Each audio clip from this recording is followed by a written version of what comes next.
Alright, अस्सलाम वालेकुम। सो आज हम जो है वो ऑसिलोस्कोप का टॉपिक जो है रिवाइज कर रहे हैं।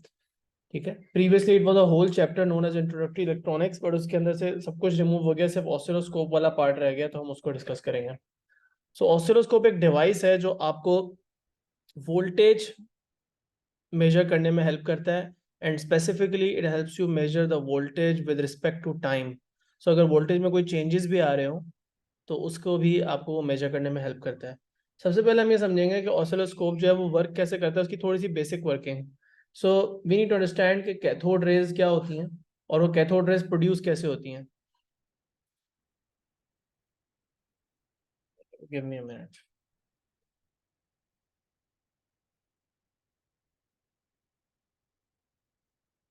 Okay, can everyone see the screen again? Okay, so cathode rays जो हैं they are produced by a process called thermionic emission. Thermionic emission क्या होती है? एक फिलामेंट है और वो फिलामेंट ही आपका बेसिकली कैथोड होता है, नेगेटिवली चार्ज फिलामेंट होता है। बट फिलामेंट जो है उसके अंदर आप करंट पास करते हैं बहुत सारा। फिलामेंट के अंदर जब करंट पास करते हैं तो फिलामेंट हीट अप हो जाता है। फिलामेंट जब हीट अप हो जाता है, राइट, तो उसके अंदर से इलेक्ट्रॉन्स एमिट होते हैं। मेटल के फिलामेंट में से क्या एमिट हो रहे हैं? ये पार्टिकल्स, इलेक्ट्रॉन्स एमिट हो रहे हैं। सिंपल सी बात है। अब अगर आप कंटिन्यूस फ्लो ऑफ इलेक्ट्रॉन्स को मेंटेन करना चाहते हैं, इस डायरेक्शन में आप चाहते हैं कि इलेक्ट्रॉन्स की बीम इस डायरेक्शन में फ्लो करती रहे, तो आप पहले काम ये करना चाहेंगे कि फिलामेंट को हॉट रखना चाहेंगे। ठीक है, so keep the filament hot, keep the current running so that electrons keep emitting from the filament.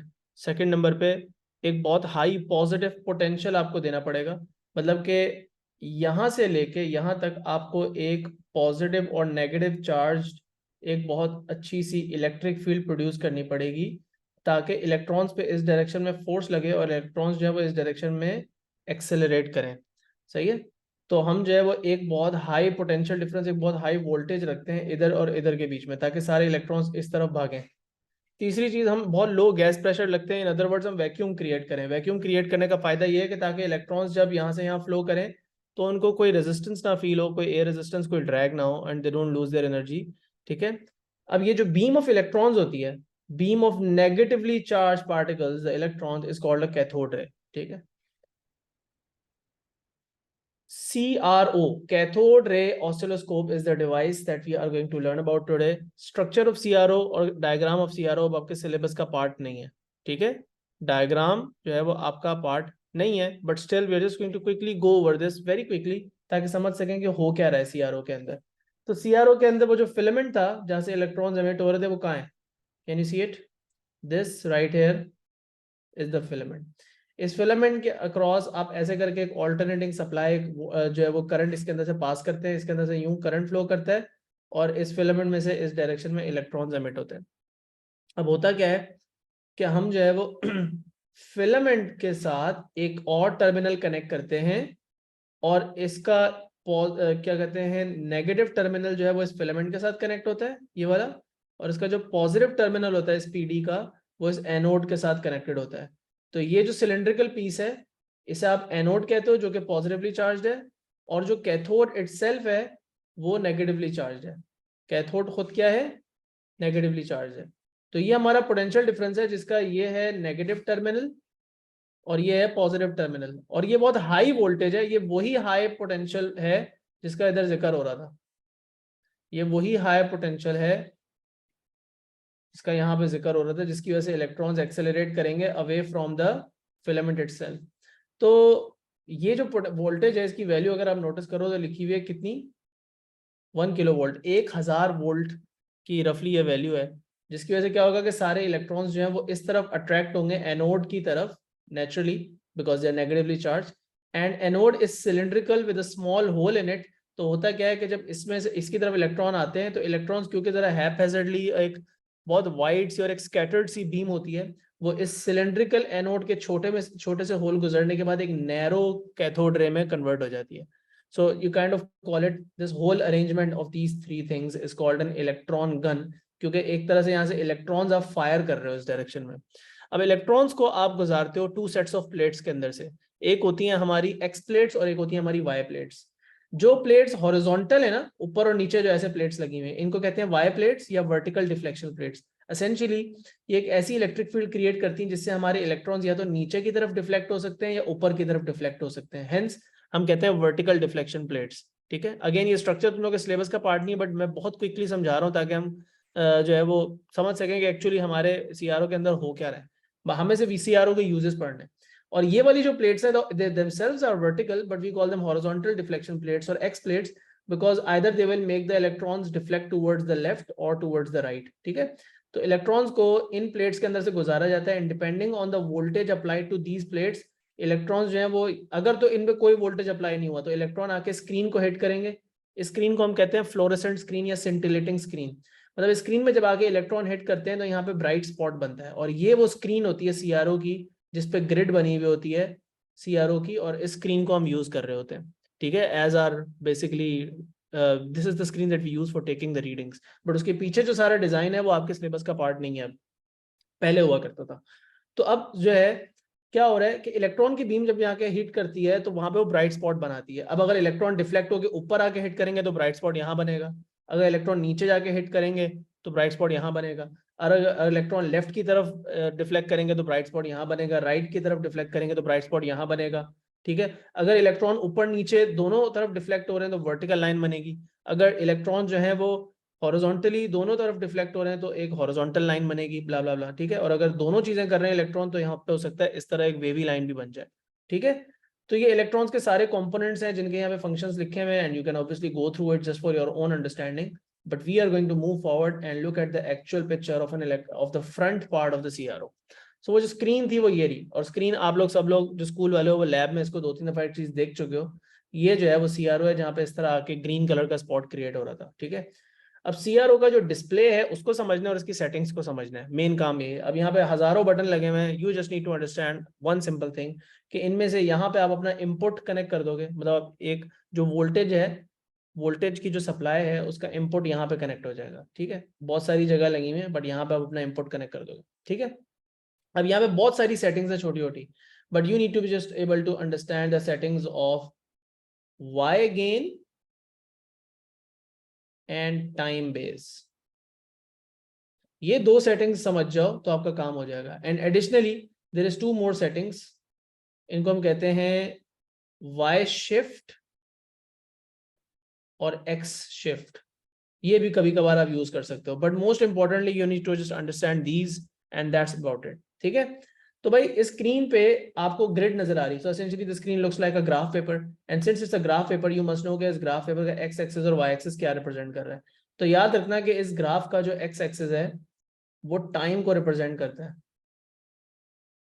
इस ग्राफ का जो एक्स एक्सिस है that is basically your time axis, और इस ग्राफ का जो वाई एक्सिस है वो आपका वोल्टेज रिप्रेजेंट करता है। बट अब एक बॉक्स कितना टाइम रिप्रेजेंट कर रहा है और एक बॉक्स वर्टिकली कितना वोल्टेज रिप्रेजेंट कर रहा है, that's a question that we need to answer now. ठीक है, सो आपको एक सीआरओ के डिस्प्ले की सेटिंग दिखा रहा हूँ। ये सीआरओ का एक डिस्प्ले है, इसके अंदर ना इनपुट वोल्टेज में कोई कनेक्टेड है कुछ अभी, और इसकी जो टाइम बेस है उसको आप ऑन और ऑफ भी रख सकते हैं, ऑन और ऑफ कर सकते हैं। इस वक्त वो ऑफ है। ठीक है, टाइम बेस को अगर आप थोड़ा और डिटेल में समझना चाहो तो समझ लो कि जो टाइम बेस है ना वो ये इन एक्स प्लेट्स को कंट्रोल करती है, या ये कह लो कि एक्स प्लेट्स जो है वो टाइम बेस को कंट्रोल करती हैं। सो एक्स प्लेट से क्योंकि हमारे इलेक्ट्रॉन हॉरिजॉन्टल डायरेक्शन में डिफ्लेक्ट होते थे, तो अगर एक्स प्लेट्स के अक्रॉस वोल्टेज अप्लाई होता है तो समझ लो टाइम बेस ऑन है, और अगर एक्स प्लेट्स के अक्रॉस कोई वोल्टेज अप्लाई नहीं हुआ तो समझ लो आपकी टाइम बेस जो है वो ऑफ है, और आपके इलेक्ट्रॉन लेफ्ट या राइट तो बिल्कुल भी नहीं जाएंगे। ठीक है, तो अब कहानी ये है कि जब टाइम बेस ऑन होती है तो ये जो एक्स और वाई प्लेट्स हैं इसके अक्रॉस कोई एक सिंगल वोल्टेज नहीं बल्कि एक ऑल्टरनेटिंग वोल्टेज अप्लाई किया जाता है। मतलब कभी ये प्लेट पॉजिटिव होती है ये नेगेटिव होती है, और कभी ये वाली पॉजिटिव होती है और ये नेगेटिव होती है। तो एसेंशियली यहाँ पे टाइम बेस के ऑन करने से हॉरिजॉन्टल लाइन बनती है because electrons get deflected both in the left and the right direction. तो अगर टाइम बेस ऑफ है तो पहली बात तो ये कि इलेक्ट्रॉन ने ना लेफ्ट जाना है और ना ही राइट जाना है, और अगर इनपुट वोल्टेज नहीं है, टाइम बेस ऑफ है तो टाइम की वैल्यू एक तरह से जीरो है। सो ये टाइम एक्सिस जीरो था ना, तो इलेक्ट्रॉन कहीं भी नहीं जा रहे, इधर आके हिट कर रहे हैं, इधर स्पॉट बन रहा है। साथ साथ अगर इनपुट वोल्टेज ही कोई नहीं है तो वाई एक्सिस पे क्या रीडिंग आएगी, जीरो रीडिंग आएगी, तो आपका स्पॉट कहाँ पे बन रहा है, जीरो पे बन रहा है।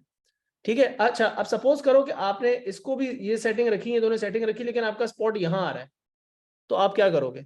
एक सेटिंग होती है यहाँ पे, उसको आप कह लो, सपोज कर लो ये वाला बटन है, इस वाले बटन पे लिखा हुआ है वाई शिफ्ट।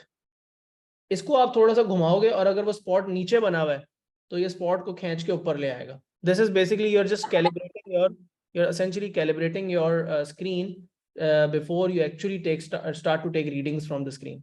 तो देखो, जीरो इनपुट वोल्टेज पे टेक्निकली डॉट सेंटर में आना चाहिए, लेकिन सपोज करो नहीं आ रहा है, यहाँ आ रहा है या यहाँ आ रहा है, तो वाई शिफ्ट वाली जो सेटिंग है वो घुमाओगे और वो डॉट को जबरदस्ती बीच में ले आओगे।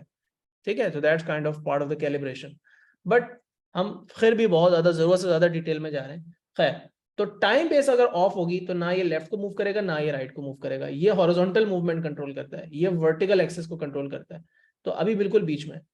अब इनपुट के अंदर ये जो आपकी इनपुट है, यहाँ पे एक ऐसी पावर सप्लाई कनेक्ट की जो कि एक बैटरी टाइप है, मतलब एक डीसी पावर सप्लाई कनेक्ट की, एक पॉजिटिव डीसी वोल्टेज कनेक्ट किया। टाइम बेस अभी भी ऑफ है, तो देखो ना तो ये लेफ्ट को जा रहे हैं ना ये राइट को जा रहे हैं डॉट, बल्कि ये ऊपर की तरफ शिफ्ट हो गया। अब ये कितने बॉक्सेस ऊपर शिफ्ट हुआ है मिडिल से? ये कितने बॉक्सेस ऊपर को शिफ्ट हुआ है ये डॉट? काउंट करो जरा बॉक्सेस, मिडिल से कितने बॉक्सेस ऊपर गया ये? 2 बॉक्सेस। ये मिडिल था, तो 1 box and then 2 box, right? 2 boxes ऊपर शिफ्ट हो गया। तो 2 बॉक्सेस का मतलब कितना वोल्टेज है? ये बात आपको तब पता चलेगी अगर आपको वाई एक्सिस की स्केल का पता होगा, और वाई एक्सिस का जो स्केल होता है उसे हम कहते हैं वाई गेन। तो अभी हम आते हैं वाई गेन पे 2 मिनट के लिए। फिलहाल अभी उसको छोड़ दो कि रीडिंग कितनी आ रही है, उस पर हम अभी आते हैं। फिलहाल ये समझ लो कि एक डीसी वोल्टेज कनेक्ट किया है और पॉजिटिव डीसी वोल्टेज है, टाइम बेस ऑफ है।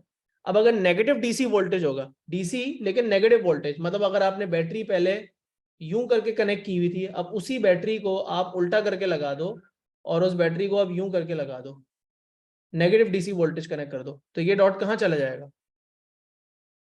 ये डॉट कहाँ चला जाएगा? बॉक्सेस डाउन, नीचे की तरफ चला जाएगा। तो अगर उतना ही वोल्टेज है तो उतना ही नीचे चला जाएगा मिडिल से, अगर ज्यादा है तो और ज्यादा नीचे चला जाएगा, कम है तो कम नीचे चले जाएगा। But that's essentially what's happening. A positive voltage DC voltage will make the dot go up and a negative one will make the dot come down. Simple सी बात है। ठीक है, अब आ जाते हैं एक नेगेटिव डीसी वोल्टेज पे। तो अभी हमने इसको ऑलरेडी डिस्कस किया, time base still off, so that's what we are going to see. Okay, now let's talk about no input voltage. So again Y axis पे zero reading, but time base को क्या कर दिया? On कर दिया। Time base on होने से क्या होता है कि rather than looking at a dot here, now you're seeing a line, because what starts to happen is that these electrons that are coming towards the screen are getting deflected to the right as well as to the left. अगर time base on हो और बहुत ही उसकी लो setting हो, बहुत ही लो setting हो, या बल्कि कह लो कि बहुत हाई सेटिंग हो, इन अदर वर्ड्स कि टाइम बेस जो है तो, लेकिन वो बहुत ही स्लो टाइम बेस आपने सिलेक्ट की हुई है, तो you can actually see the dot moving to the right and to the left, बल्कि टू द राइट और लेफ्ट तो नहीं, बल्कि आपको dot across the screen move करता हुआ नजर आता है। ये डॉट ऐसे इस तरफ मूव करता हुआ नजर आता है, फिर यहां से डिसअपेयर होता है तो पीछे से दोबारा अपेयर होता हुआ आपको नजर आता है। And I think if you have been to the lab and you have seen this with me a couple of times, so you might remember कि ये डॉट ऐसे it kind of moves across the screen. But अगर time base की setting को आप adjust करते जाते हो तो ये डॉट इतना फास्ट मूव करने लग जाता है कि eventually you start seeing a line. ठीक है, इनपुट वोल्टेज है नहीं, वो जीरो है, तो जाहिर सी बात है अभी आपको जीरो पे वैल्यू नजर आ रही है। इट्स इंपॉर्टेंट टू रिमेंबर कि सीआरओ की स्क्रीन पे रीडिंग्स लिखी हुई नहीं आती। रीडिंग्स जो है वो आपको लेनी ऐसे पड़ती है कि आपको स्केल पता होता है खुद, उसके हिसाब से आप रीडिंग लेते हो। ग्रिड जो है वो एम्प्टी होती है, आपको पता होता है कि वाई एक्सिस वोल्टेज है, एक्स एक्सिस टाइम है। एनीवेज, अब टाइम बेस ऑन है तो वो लाइन आपको नजर आ रही है, बट अब पॉजिटिव डीसी वोल्टेज है, तो ये लाइन कहाँ शिफ्ट हो गई? सेंटर से 2 बॉक्सेस ऊपर शिफ्ट हो गई।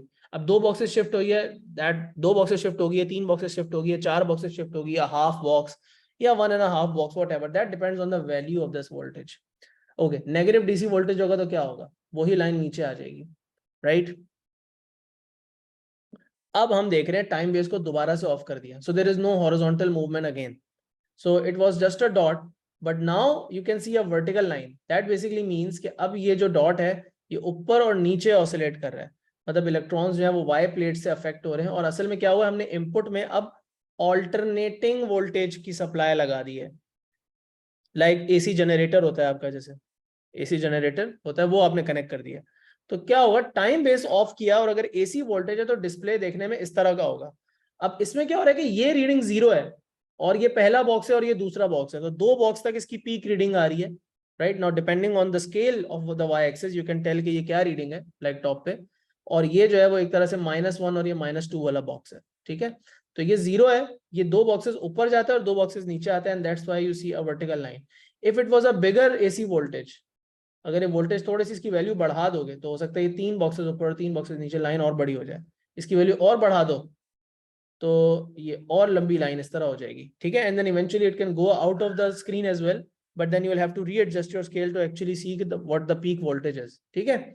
तो यहां से लेके यहां तक, 0 से लेके मैक्सिमम हाइट तक आप जो है वो इसकी पीक वैल्यू फिगर आउट कर सकते हो ऑल्टरनेटिंग वोल्टेज की, बिकॉज ऑल्टरनेटिंग वोल्टेज इस तरह का होता है और उसकी हमेशा एक पीक वैल्यू होती है। अच्छा, अब ऑल्टरनेटिंग वोल्टेज ही सप्लाई पे कनेक्टेड है, लेकिन टाइम बेस को ऑन कर दिया। टाइम बेस को ऑन कर दिया तो आपको एक्चुअल साइनोसॉइडल ऑल्टरनेटिंग वोल्टेज का ग्राफ दिख रहा है जो आपका एसी जनरेटर से आउटपुट में आपको मिलता है। तो ये जो साइनोसॉइडल ग्राफ है, अभी इसकी एक साइकिल नजर आ रही है स्क्रीन पे। If I want to see more cycles, I can basically adjust the setting of the time base and I might see more cycles like this. And if I want to see less cycles like this, तो मैं इस time base की setting को adjust कर सकता हूँ। अब हम समझेंगे कि टाइम बेस और वाई गेन जिनका मैं जिक्र कर रहा था वो क्या सेटिंग्स हैं। 3 सेटिंग्स का जो है वो आपको मैं बता रहा हूँ, इसमें आप एक्स शिफ्ट भी ऐड कर लो। सबसे पहले तो वाई शिफ्ट क्या करता है, वाई शिफ्ट जो है वो पूरे ट्रेस को ऊपर या नीचे शिफ्ट करता है just for the calibration of the whole thing, ठीक है। So if you want to see your trace right in the middle and it's not there for some reason, you can just use the Y shift second setting to adjust the whole trace up or down. पूरे trace को एक साथ ऊपर नीचे move करता है, ठीक है।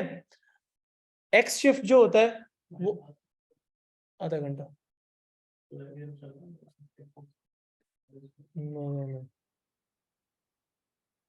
अच्छा। अब क्या कह रहे हैं कि ये जो इसी की तरह अगर एक्स शिफ्ट की सेटिंग होगी तो ये पूरा जो है ट्रेस वो लेफ्ट या राइट भी आप शिफ्ट कर सकते हो। एनीवेज, अब आ जाते हैं इन 2 सेटिंग्स पे। सो जो मेन सेटिंग है वो आपकी वाई गेन और टाइम बेस सेटिंग है। वाई गेन की सेटिंग जो है वो बताती है आपको वोल्ट्स पर डिवीजन या वोल्ट्स पर सेंटीमीटर। डिवीजन का मतलब एक बॉक्स, वर्टिकली एक बॉक्स, और इस बॉक्स को कभी कभार इस डिवीजन को सेंटीमीटर भी कहा जाता है। तो हम ये कह लेंगे कि ये 1 सेंटीमीटर है, ये 2 सेंटीमीटर हो गए, ये 3 सेंटीमीटर हो गए, 4 सेंटीमीटर हो गए, ठीक है। तो अब ये मेरे पास एक ट्रेस है, चलता फिरता एक ट्रेस है, और ये एक ऐसा ट्रेस है जिसके अंदर टाइम बेस ऑन है और एसी वोल्टेज जो है वो इसके साथ कनेक्ट किया हुआ। तो I can see a trace on the screen and maybe looking at the Y gain setting I can actually tell के यार अगर मुझे वाई गेन सेटिंग पता है तो क्या मैं पीक वोल्टेज की वैल्यू बता सकता हूँ, मतलब ये जो वोल्टेज का एम्पलीट्यूड है उसकी वैल्यू मैं बता सकता हूँ। सो वाई गेन सेटिंग आपको क्या दी हुई है, it says 2 volts per division.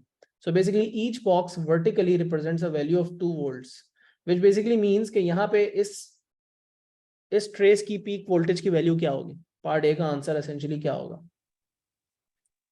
4 होगी। 4 होगी, सिंपल सी बात है, right. 1 box is 2 volts, so 2 boxes is 4 volts. Essentially करना क्या होता है, नंबर ऑफ बॉक्सेस काउंट करने होते हैं। नंबर ऑफ बॉक्सेस काउंट करो, बॉक्सेस लिख लो, बॉक्सेस काउंट करो और उसको वाई गेन सेटिंग से मल्टीप्लाई कर दो। तो 2 बॉक्सेस इंटू 2 किया तो 4 वोल्ट्स आपका पीक वोल्टेज आ गया, ऐसा ही है। तो ये हो गया पहली वाली चीज, वाई गेन सेटिंग देखना बहुत आसान है। उसके बाद टाइम बेस्ड सेटिंग जो होती है वो एसेंशियली एक्स एक्सिस का स्केल होता है। जैसे आपके ग्राफ का वाई एक्सिस का स्केल होता है, जब आप मैथ्स में ग्राफ प्लॉट करते हो या एटीपी के अंदर ग्राफ प्लॉट करते हो तो स्केल चूज करते हो ना वाई एक्सिस और एक्स एक्सिस का। तो जो वाई एक्सिस का स्केल है वो वोल्टेज का वाई गेन सेटिंग है बेसिकली।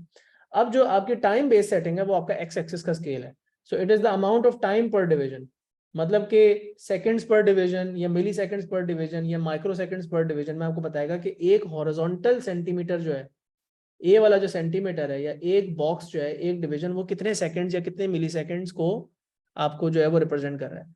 तो भाई यहाँ पे आप पहले तो देखेंगे कि आपको पता है कि ये एक ऑल्टरनेटिंग करंट तो है, ऑल्टरनेटिंग वोल्टेज का ट्रेस तो है, लेकिन आपको पता होना चाहिए, आपसे पूछा जा रहा है पीरियड। अब पीरियड का मतलब क्या होता है, या आपने वेव्स में पढ़ा हुआ है, पेंडुलम के अंदर पढ़ा हुआ है कि पीरियड होता है कोई भी एक साइकिल को कंप्लीट करने का जो टाइम होता है उसे पीरियड कहते हैं। तो इसका मतलब ये हुआ कि इसका जो पीरियड है वो जब मैं देखूंगा तो एक साइकिल को यूं देख लूंगा। और another way of looking at the cycle is from one crest to the next crest, मतलब एक पीक से दूसरे पीक तक। However way you look at it, you can also look at it like this. But जिस तरह मर्जी देखो, एक जो साइकिल है वो 4 बॉक्सेस के अंदर आ रही है, तो नंबर ऑफ बॉक्सेस पहले काउंट किया, अब स्टेप्स खुद ही देख लेना बेटा, नंबर ऑफ बॉक्सेस काउंट किए और उसको मल्टीप्लाई किया टाइम बेस सेटिंग से। टाइम बेस सेटिंग आपको दी हुई है 0.5 मिली सेकेंड्स पर डिवीजन। तो नंबर ऑफ बॉक्सेस काउंट किए 4, 4 को मल्टीप्लाई किया 0.5 से।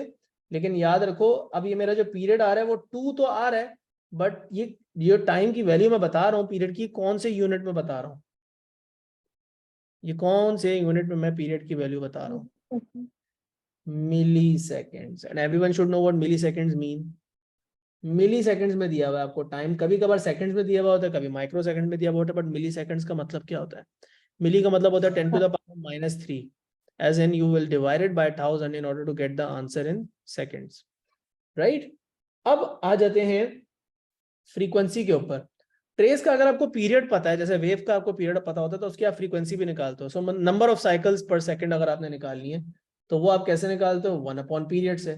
बट एक प्रॉब्लम है सिर्फ और सिर्फ कि जब फ्रीक्वेंसी निकालना है तो आंसर देना होता है हर्ट्ज में, और जब हर्ट्ज में आंसर देना होता है बेटा तो जो टाइम होता है वो सेकंड्स में होना जरूरी होता है, विच बेसिकली मींस कि मिली सेकंड्स में पीरियड नहीं डालेंगे आप यहाँ पे, इसको सेकंड्स में कन्वर्ट करेंगे, और सेकंड्स में कन्वर्ट करके क्या हो जाएगा? 0.002 हो जाएगा। तो टेल मी बाय कैलकुलेशन कि ये क्या आएगा, 1 डिवाइडेड बाय 0.002 कितना आएगा? पता चल गया, 500 हर्ट्ज की फ्रीक्वेंसी आ रही। तो मैंने एक ट्रेस देखा जो कि हो सकता है मुझे एक ऑल्टरनेटिंग करंट जनरेटर जो होता है, एसी जनरेटर, जो इससे पिछले चैप्टर में आप पढ़ते हो इलेक्ट्रोमैग्नेटिक इंडक्शन में, या समझ लो एक ट्रांसफॉर्मर है, ट्रांसफॉर्मर का जो सेकेंडरी कॉइल है उसके साथ पैरेलल में ये सीआरओ मैंने कनेक्ट किया हुआ है। तो मुझे इसी तरह का कुछ ट्रेस दिखेगा ना यार, अगर टाइम बेस में ऑन कर दूं और वाई गेन सेटिंग अपनी एडजस्ट कर लूं, राइट? या अगर एक ऑल्टरनेटिंग करंट जनरेटर जो है एसी जनरेटर, उसके आउटपुट टर्मिनल्स के साथ मैं इसे कनेक्ट कर दूं, तो this is what I am going to see. और मे भी अपने घर की जो मेन से सप्लाई होती है वहां से भी ऑल्टरनेटिंग करंट आता है, तो वहां से अगर मैं जो है वो मैं इसको कनेक्ट कर दूं तो मुझे कुछ इसी तरह का ट्रेस दिखेगा, but I just have to adjust my Y gain settings and my time base setting to make the trace look presentable. So मेरा ट्रेस दिखने में इस तरह नहीं होना चाहिए। कैन समवन टेल मी, अगर मुझे ट्रेस इस तरह का दिख रहा है, what's the problem with this? I can't see the peaks and the troughs, what is the exact problem and how can we fix it? मुझे एग्जैक्ट वजह बताना। फहद जवाब दे सकते हो कि इसमें एग्जैक्ट प्रॉब्लम क्या है, इसको फिक्स कैसे कर सकते हैं? इफ द वाई गेन की वैल्यू ज्यादा है। वाई गेन की सेटिंग खराब है, अब आप कह रहे हो ज्यादा है सेटिंग, मतलब जो वोल्ट्स पर डिवीजन लिखी हुई होंगी तुम कह रहे हो उसकी वैल्यू ज्यादा है। नहीं, तुम बोलोगे वाई गेन की सेटिंग बहुत छोटी रखी हुई है, मतलब एक बॉक्स जो है वो बहुत छोटी वैल्यू रिप्रेजेंट कर रहा है। May be the peak voltage right now is 10 volts, ठीक है, और अगर 10 वोल्ट्स है और मेरी वाई गेन की सेटिंग ये सेट हुई हुई है, तो 10 वोल्ट्स तो यहाँ पे फिक्स नहीं आएगा, 10 वोल्ट यहाँ पे पूरा आएगा ही नहीं, यहाँ पे फिट नहीं होगा, वो ऊपर निकल रहा है और नीचे की तरफ निकल रहा है। तो मुझे वाई गेन की सेटिंग बहुत छोटी है, इसको बढ़ाना पड़ेगा। Maybe I have to set it to 4 volts per division. अब क्या होगा कि ये हो जाएंगे 4 वोल्ट्स, ये हो जाएंगे 8 वोल्ट्स और ये हो जाएंगे 10 वोल्ट्स। फिर जब मैं एडजस्ट करूंगा तो मेरा कुछ इस तरह का ट्रेस बन जाएगा 2.5 बॉक्सेस की हाइट पे। क्या बात समझ में आई? So if the trace is going above and below the screen, that means that the Y gain setting is too small and you actually have to make it bigger. समझ में आ रही Fahad? Yes sir. Okay, अब इसी तरह अगर मुझे trace दिख रहा है इस तरह का, is this useful by any means? अगर इस तरह का ट्रेस दिख रहा है, इससे मुझे पीक वोल्टेज तो पता चल जाएगी, but how can I find the period and the frequency if the peaks are so close together? So I need to adjust this so that थोड़ा सा ट्रेस स्ट्रेच हो जाए। अब यहाँ पे कोई एग्जैक्ट प्रॉब्लम मुझे बता सकता है कि क्या है ट्रेस के साथ मसला, सेटिंग्स के साथ क्या इशू है?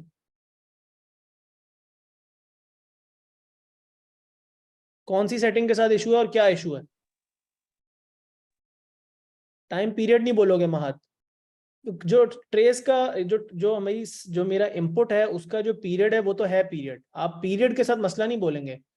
और आप ये भी नहीं बोलेंगे टू लार्ज, आप ये बोलेंगे बेटा टाइम बेस्ड सेटिंग। क्या बोलोगे महत? टाइम बेस्ड सेटिंग बोलोगे। समझ में आ रही है? टाइम बेस की जो सेटिंग है वो खराब है। अच्छा, अब is the setting too small और is the setting too large? That's what we need to understand. तो अब अगर मैंने सेट की हुई है 0.5 मिली सेकेंड्स की टाइम बेस्ड सेटिंग, लेकिन मेरा टाइम पीरियड इतना छोटा है, मेरा टाइम पीरियड जो है वो ट्रेस का इतना छोटा है कि उसके लिए ये सेटिंग सूटेबल नहीं है। So I need to adjust this setting and I need to I need to basically say कि यार ये वाली सेटिंग बहुत लार्ज है, मतलब एक जो बॉक्स है ना वो बहुत बड़ा टाइम शो कर रहा है, जिसकी वजह से उसके अंदर बहुत सारे जो है वो ट्रेसेस फिट आ रहे हैं। मैं चाहता हूँ कि मेरी पूरी स्क्रीन पे मुझे बस 2 साइकिल दिखे मैक्सिमम, या 3 साइकिल दिख जाए, आइडियली 1 साइकिल दिख जाए। तो मुझे इस सेटिंग को छोटा करना पड़ेगा, maybe I need to do it like this, 0.05 milliseconds per division करना पड़ेगा इसको। तो फिर ये ट्रेस जो है वो एडजस्ट होके कुछ इस किस्म का हो जाएगा। So you need to understand के ट्रेस को सही से देखने के लिए, like if you have the CRO in front of you then it's no problem, right? Because you can, आप डायल को एक तरफ घुमाओ और उससे अगर आपका डिजायर्ड रिजल्ट अचीव नहीं हो रहा तो आप डायल को दूसरी तरफ घुमा दो। मतलब एक एग्जांपल देता हूँ, अब तुम लैब में खड़े हो और तुम्हें ट्रेस इस तरह का दिख रहा है एंड यू से ये जो टाइम बेस सेटिंग है ये सही नहीं है, तो अपने टाइम बेस वाली सेटिंग को आप इस तरफ घुमाते हो, राइट? तो आपका ट्रेस जो है वो और ज्यादा ऐसा हो जाता है। तो obviously you can just quickly readjust and you से ओके इसको वापस घुमा लेते हैं यूं करके, तो वो ट्रेस जो है वो फिर सही होने लग जाएगा। लैब में तो आप कर सकते हो, लेकिन अगर एटीपी में या पेपर 2 में ऐसा सवाल आता है, अभी तक ऐसा सवाल नहीं आया, मैं बहुत ओपन एंडेड सवाल कर रहा हूँ, right? But they can ask you anything, right? तो आपको आपकी अंडरस्टैंडिंग पूरी होनी चाहिए इसकी और ये कैलकुलेशन की, ओके? अच्छा, अब बात ये भी समझो कि जरूरी नहीं है कि ट्रेस हमेशा इसी तरह का बना हुआ है, ट्रेस ऐसा भी तो बना हुआ आ सकता है, या ऐसा भी तो बना हुआ आ सकता है। इससे आप, अब इसमें टाइम की वैल्यू इररेलेवेंट है क्योंकि ये डीसी वोल्टेज है, तो इसमें वोल्टेज की वैल्यू चेंज नहीं हो रही, बट वोल्टेज की वैल्यू पूछी तो जा सकती है ना कि ये वोल्टेज की स्टेडी वैल्यू भी जो है वो क्या वैल्यू है। सो लेट्स से अगर मैं कहता हूं कि मेरी जो वाई गेन की सेटिंग है वो 0.5 वोल्ट्स पर डिवीजन है, तो हु कैन टेल मी कि ये वोल्टेज की वैल्यू यहाँ पे क्या शो कर रहा है, ये वाली लाइन? मुझे वोल्टेज की वैल्यू बता दो, कौन? I have given you the Y gain setting 1 volt. 1 volt, तो 2 बॉक्सेस आ रहे हैं, 2 बॉक्सेस आ रहे हैं। सो आप कहोगे यार Y gain setting multiply by 2 boxes, so that's 1 volt and I can say कि ये एक पॉजिटिव वोल्टेज है, और यहाँ पे मैं कह सकता हूँ कि ये -1 वोल्ट है, इज इट? अच्छा, ऑल्सो यहाँ पे भी आप इसी तरह बता सकते हो वोल्टेज की रीडिंग। टाइम बेस अगर देखो, अगर डीसी वोल्टेज हो तो इट डजंट रियली मैटर कि टाइम बेस ऑन है या ऑफ है, बिकॉज डीसी तो होता ही स्टेडी है। यहाँ पे तो 0 वोल्टेज की रीडिंग आ रही है, यहाँ पे लेट्स से +1 वोल्ट की रीडिंग आ रही है, या whatever the Y gain setting है। बस आप ये नंबर ऑफ बॉक्सेस देखोगे कितना ऊपर गया है, और आप इसको भी देखोगे कितना नीचे आया है, तो इससे जो है वो आप वोल्टेज की वैल्यू फिर भी बता सकते हो। Y2, Amina, I don't understand the question. Y2 क्या पूछ रही हो?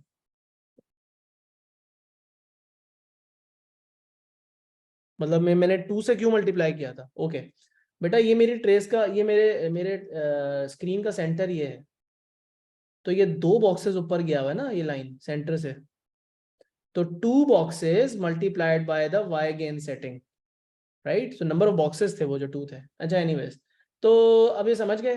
अब ये क्वेश्चन यहाँ पे सॉल्व हुए हैं। Uses of oscilloscope, uses of oscilloscope होते हैं measuring voltage. What else measures the voltmeter? Just like a voltmeter you can use it, but then आपको सीआरओ का सिंबल पता होना चाहिए। वोल्ट मीटर का सिंबल आप कैसे बनाते हो? ऐसे करके बनाते हो, और उसे कैसे कनेक्ट करते हो? पैरेलल में कनेक्ट करते हो। So when you are using the CRO for the same purpose, CRO का सिंबल आपको पता होना चाहिए।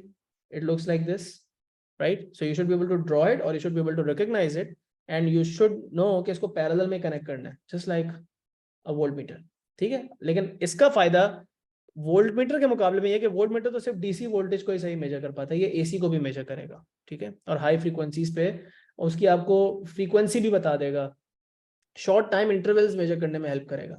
तो displaying wave form, when you display the wave form of AC voltage, then you can actually calculate its frequency and period as well, which you can't do with a voltmeter. Now you can measure short intervals of time. What does that mean? आपका sound और ultrasound के experiment में CRO बहुत useful है। There is version of, देखो 2-3 multiple experiments हैं जिसमें आप स्पीड ऑफ साउंड मेजर कर सकते हो। One version of the experiment is this, I will quickly tell you कि वो वर्जन ऑफ द एक्सपेरिमेंट क्या है। अरे यार ये क्या है, एक मिनट रुको, गिव मी अ मिनट। सो मैं क्विकली आपको रिवाइज करवाता हूँ, एक वर्जन ऑफ द एक्सपेरिमेंट है स्पीड ऑफ साउंड का, उसको समझाने के लिए। तो यहाँ पे पेज ऐड करते हैं एक,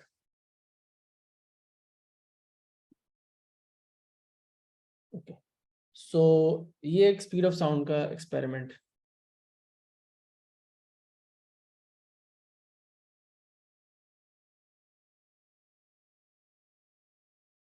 ये ओ लेवल की बुक्स में प्रॉब्ली पता नहीं, ब्लू वाली जो बुक है फंडामेंटल ऑफ फिजिक्स शायद उसमें है ये. So this is what the experiment looks like. Here is your bench, and on the bench you have this CRO placed. एक मिनट रुको, ये आपने अपना CRO रखा हुआ है बेंच के ऊपर. ये CRO की स्क्रीन है.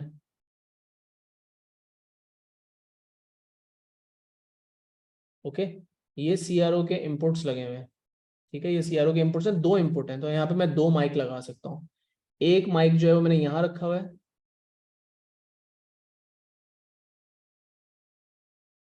वो यहाँ से कनेक्टेड है. ठीक है, और एक और माइक है जो मैंने यहाँ रखा हुआ है.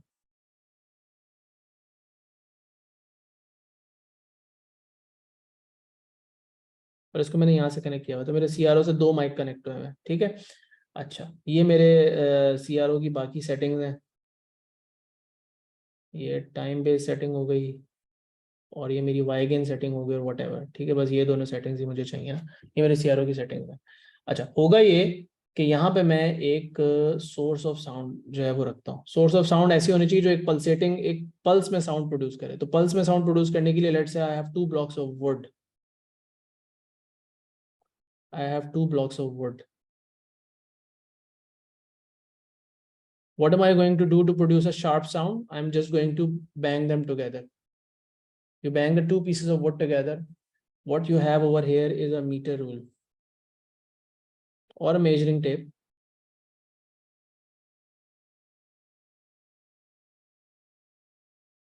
अब आप क्या करोगे, यहां से लेके यहाँ तक एक माइक से दूसरे माइक तक डिस्टेंस मेजर कर लोगे. डिस्टेंस मीटर रूल से आ जाएगा. ठीक है, टाइम जो है ना यहाँ पे वो स्टॉप वॉच से नहीं आएगा. टाइम कहाँ से आएगा? CRO से आएगा. कैसे आएगा? अब जरा इस बात को गौर से देखना. तो मैं ग्रिड हटा देता हूँ just so that there is no confusion. ये स्क्रीन है CRO. जब मैं साउंड को प्रोड्यूस करूंगा तो साउंड वेव ट्रेवल करेगी ऐसे. अच्छा, साउंड वेव ऐसे ट्रेवल नहीं करती वैसे. साउंड ट्रेवल करेगा, पहले ये वाले माइक पे साउंड पहुंचेगा. तो I will C a pulse on the screen something like this.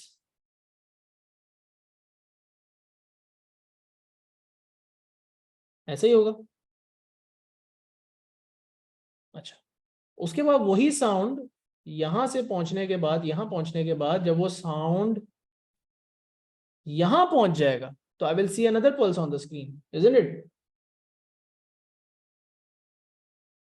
अच्छा, इस वाले साउंड को मैंने थोड़ा लेस लाउड शो किया because as sound travels away from the source तो वो थोड़ा सा लेस लाउड हो जाता है. बट द थिंग इज कि CRO के ऊपर बॉक्सेस काउंट करके और टाइम बेस से नंबर ऑफ बॉक्सेस को मल्टीप्लाई करके मैं यहां से क्या निकाल सकता हूं? बताओ, यहां से मैं क्या निकाल सकता हूं बेटा? टाइम निकाल सकता हूं. और फिर मैं स्पीड ऑफ साउंड कैलकुलेट कर सकता हूं. So what am I doing? I am basically using the CRO to measure a short interval of time because the time that it takes the sound to go from here to here is a very small time because speed of sound is very fast. It's above 300 meters per second in air. So यहाँ से अगर time को जाने में बहुत ही कम time लगेगा. And we can't do that with a stopwatch, right? हम ये नहीं कह सकते एक बंदा यहाँ खड़ा हो जाए और एक बंदा यहाँ खड़ा हो जाए only a few centimeters apart, and we can't tell them कि भाई जब साउंड सुनाई दे तो बताना, right? ऐसा नहीं हो सकता. स्टॉपवॉच पे वो कभी भी उसको सही से मेजर नहीं कर सकते. But CRO can do that. So what are you doing? You're essentially measuring a short interval of time and then you're using it to measure the speed of sound. ठीक है? And then obviously you can display sound waves. Displaying sound waves can help you find out the frequency of sound wave.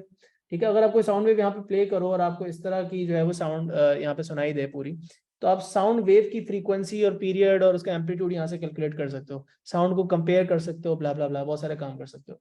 तो ये है uses of ultrasound. और जो सारे पास paper question हैं वो कुछ इसी से रिलेटेड है. ठीक है, अब ये पास पेपर की फाइल तुम लोगों के कहाँ पे अपलोडेड है? गूगल क्लासरूम पे. जो लोग गूगल क्लासरूम पे एडेड हैं, ट्यूशन वाले बच्चे, वो गूगल क्लासरूम पे जाके ये वाले क्वेश्चंस करेंगे. पास पेपर्स जो है जब मैं इसके करवाऊंगा तो मैं इनको अपलोड करूंगा as a recorded file on YouTube, just like I always do in the same playlist. मैं बता रहा हूँ फाइल कहाँ पे. और जो इनको वन ड्राइव का लिंक क्या समझ में नहीं आया अली बेटा? कौन सी वाली बात समझ में नहीं आई? कौन सी वाली बात समझ में नहीं आई बच्चे? स्पीड ऑफ साउंड वाला ये एक्सपेरिमेंट पूरा समझ में नहीं आया? अच्छा, ये क्या है मुझे बस बता दो।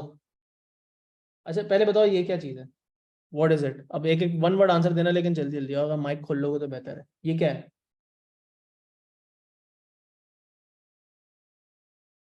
ये क्या चीज़ है?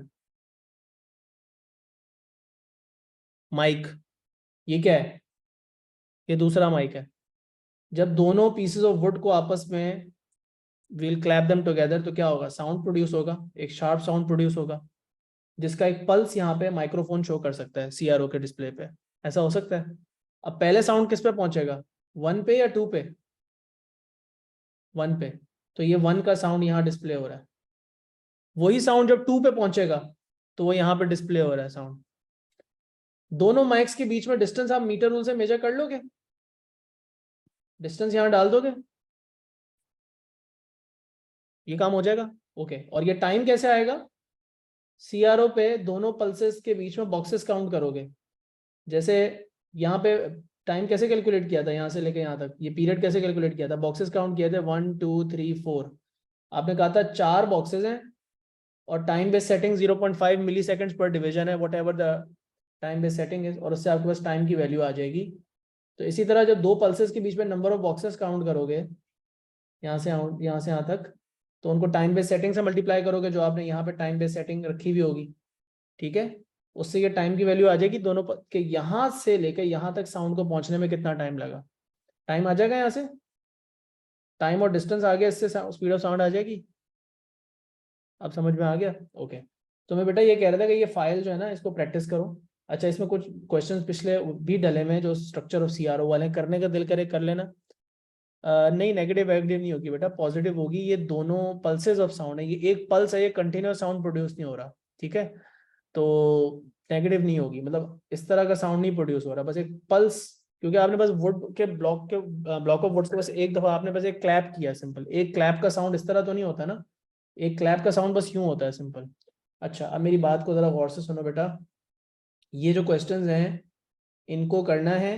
क्लासरूम वाले बच्चे आप लोग देख लें, गूगल क्लासरूम वाले टॉपिक्स पे आएंगे, होपफुली अपलोडेड है पहले से। Uses of an oscilloscope P2 questions already uploaded. Okay, go there, open this file up and you can open this, and hopefully ये सेम वही वर्कशीट है जो मैंने अपलोड की हुई है। एक मिनट इसको लोड होने दो। हाँ, यही वर्कशीट है, ठीक है, इसको कर लेना। अच्छा, और जो लोग टीम्स तो नहीं, वन ड्राइव वाले हैं, वन ड्राइव वालों को जो लिंक भेजा हुआ है वो आपको पता है कि बेटा चांद नजर नहीं आ रहा, चांद जो है वो अल्लाह भला करे अब कल आएगा नजर, और सिर्फ सऊदीया वालों की जो है वो ईद हुई है। अच्छा जी, क्या फाइल में जाएंगे? आपको जो मैंने लिंक दिया हुआ है वो कौन सा लिंक है? एक सेकंड जरा जल्दी से। स्टूडेंट रिसोर्सेज वाला कहाँ है फोल्डर जो आपके साथ मैंने शेयर किया हुआ है? Where is that folder?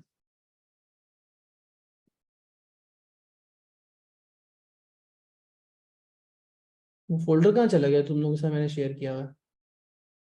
ये रहा, ये वाला फोल्डर है। इस फोल्डर के अंदर इसी तरह टॉपिक्स के वो सारे लिस्ट बनी हुई है, और आप जाएंगे कहाँ पे? यूजेस ऑफ ऑसिलोस्कोप पे जाएंगे, और ये रे नोट्स जो अभी आपके साथ में शेयर कर रहा था, ये रे नोट्स, और ये रही वो P2 की फाइल लास्ट पे। तो यहाँ से क्वेश्चन अटेम्प्ट कर लो। इन क्वेश्चन को जब मैं कर लूँगा अपनी अगली क्लास में तो मैं अपलोड कर दूंगा, ठीक है? दैट्स इट, ठीक है? तो होपफुली समझ में आ गया ये टॉपिक फाइनली, और अगली क्लास में इसके पास पेपर्स कर लेंगे। चलें जी, अल्लाह हाफिज़। बाय द वे, अब ईयरली पास पेपर सेशंस अब और नहीं होंगे, ना AS के ना A2 के, बस ये रमज़ान के ही थे, तो रमज़ान ख़त्म हो गया, तो अब ईयरली पेपर्स फ़िलहाल तो एटलीस्ट ख़त्म है। अगर टाइम मिला तो कर लेंगे एक दो बीच में, बट अब आप लोग खुद प्रैक्टिस करो बाकी की। और कुछ जो ईयर्स मैंने इस साल नहीं करवाया वो पहले से यूट्यूब पे पढ़े हैं, तो आप 2019 20 21 के पेपर्स करो, you will find them on YouTube and you can check your answers from there. अगर मार्किंग स्कीम से समझना है तो वहाँ से जाके क्वेश्चन समझ लेना, ठीक है? चलो भाई, अल्लाह हाफिज़।